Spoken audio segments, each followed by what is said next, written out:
We're learning more about the 5 people who were shot and killed at an LGBTQ plus nightclub in Colorado. Police identified the victims as Kelly Loving, Daniel Aston, Derek Rump, Ashley Paw, and Raymond Green Vance. And while the community mourns this loss, an Army veteran who was inside the club is being hailed as a hero. Janet Shamlian is in Colorado Springs with more on how this quick thinking saved countless lives. Janet, good morning. Vlad, good morning to you and Elaine. It is an incredible story of heroism. Richard Fierro credited with taking the gunman down. He had been here at Club Q with his wife, his daughter, and his daughter's boyfriend, who did not survive the attack. He did tell us his story last night, how he felt duty-bound to act, almost without thinking. These are good people, man. These were all kids. Richard Fierro was at Club Q with his family when he heard gunfire, and his instincts as a former Army major kicked in. I just know I got into mode, and I needed to save my family. And that family was, at that time, everybody in that room. Fierro says he grabbed the gunman by his body armor. Pull the dude down, pin him against the side, and just started, I think he went for his pistol. I don't know, either way, I grabbed the pistol from him. And then I told the guy, move the AR, the kid in front of me. He was at his head.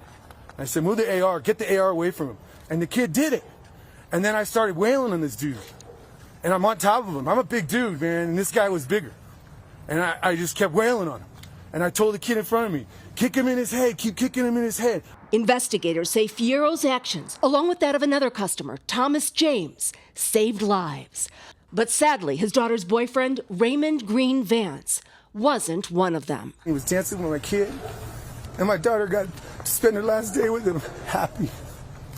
Authorities say they're still looking into a motive. Our officers and detectives will continue to be diligent and thorough in our work to hold the suspects accountable for these horrendous acts. This doorbell video from last year has surfaced, showing a man with the same name and age as the suspect surrendering to police after reportedly making a bomb threat. This is your boy. There appears to be no record police or family members tried to trigger Colorado's red flag law, which would have allowed them to seek a court order to temporarily seize weapons the man may have had. The charges from that case were dismissed, and the case was sealed. Now, Richard Fierro wants the focus to stay on the victims and those who survived. I wish I could have done more, okay? But those people aren't home tonight. All 5 of them deserve more than anyone in this standing here right now.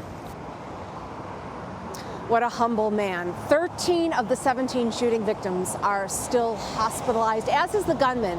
And authorities say he will face charges once he's released from the hospital, but he will do so while in jail. They will hold that hearing via video conference. Vlad, Elaine? Well, Janet, can you tell us about how the victims are being remembered this morning? Yeah, so here in Colorado Springs, Academy Boulevard is a major thoroughfare, and there is a very large memorial behind me that goes down the street. But not just here in Colorado Springs, across the country, a number of cities have had memorials and remembrances as well, because this violence has touched a nerve in the LGBTQ community. And Janet, you mentioned Richard Fierro. We know that he was or is in the Army. His story is absolutely inspiring. What else did you learn? Yeah. He's really incredible. He served 14 years in the Army, 3 tours in Iraq, 1 tour in Afghanistan. He has been awarded the Bronze Star twice. And he and his wife now own a brewery in the area here. But boy, if you needed someone to step in and be in the right place at the right time, Richard Fierro is your guy. And he, as you saw in that piece, Vlad, like, he's so humble, right? He doesn't want to take any credit, but he saved many lives, according to authorities. Yeah, it is an incredible story in the midst of that tragedy. Janet, thank you very much.